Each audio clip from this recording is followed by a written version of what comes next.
Saudi अरब के Riyadh शहर में शेख अब्दुल रहमान का आलीशान महल किसी राजा महाराजा के महल से कम नहीं था। बाहर तो बहुत कुछ चमकता था, लेकिन अंदर इसकी कहानी कुछ और थी।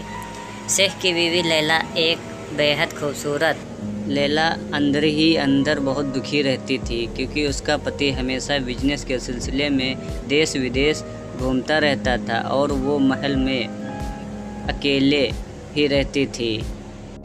जब अमित ने नौकरी करना शुरू किया तो वो बस अपने काम से ही काम रखता था, मगर कुछ ही हफ्तों में लैला की नज़रें उस पर टिकने लगी।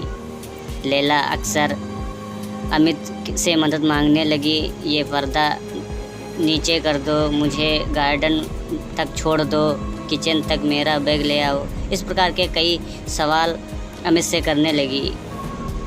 इन छोटे छोटे बहानों ने एक दिन उन्हें आमने सामने ला खड़ा कर दिया। एक दिन लैला ने पहली बार अमित को देखकर मुस्कुराई और कहा, तुम्हें देखकर लगता है कि अपनापन, यह सब तो बस हुक्म मानते हैं, यहाँ तो सब लोग बस हुक्म मानते हैं, कोई दिल की बात सुनने वाला नहीं।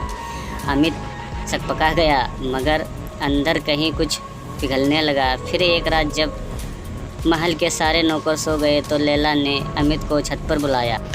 तुम्हें मुझसे डर नहीं लगता?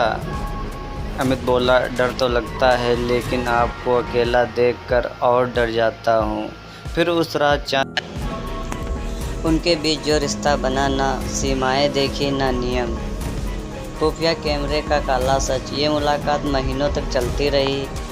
अमित और लैला दोनों अपनी तन्हाई में एक दूसरे का सहारा बन गए, लेकिन शेख अब्दुल को कुछ शक हुआ। उसने महल में कुछ नए कैमरे लगवाए और नौकरों पर नज़र रखने के लिए कहा। और फिर एक दिन बिना किसी सूचना के शेख अचानक लौट आया। उसने सबसे पहले सिक्योरिटी रूम में जाकर रिकॉर्डिंग देखी।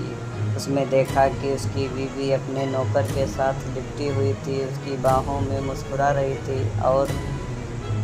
और उनकी आंखें में एक अजीब सा डर और मोहब्बत दिख रही थी।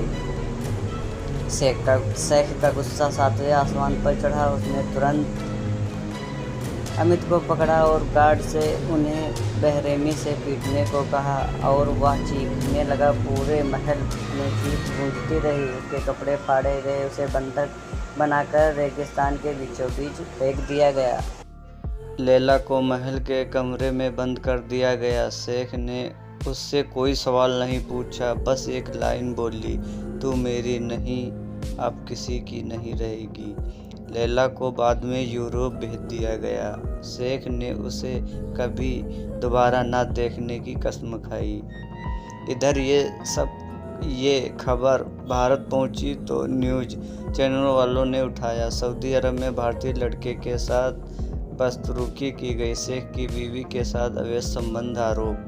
भारतीय दूतावास ने दखल दिया और मगर सऊदी अरब सरकार ने उसे घरेलू मामले में बताकर चुपचाप सुलटा दिया। कुछ महीनों के बाद अमित को जेल से रिहा कर दिया गया। भारत भेज दिया गया, एक टूटा हुआ इंसान।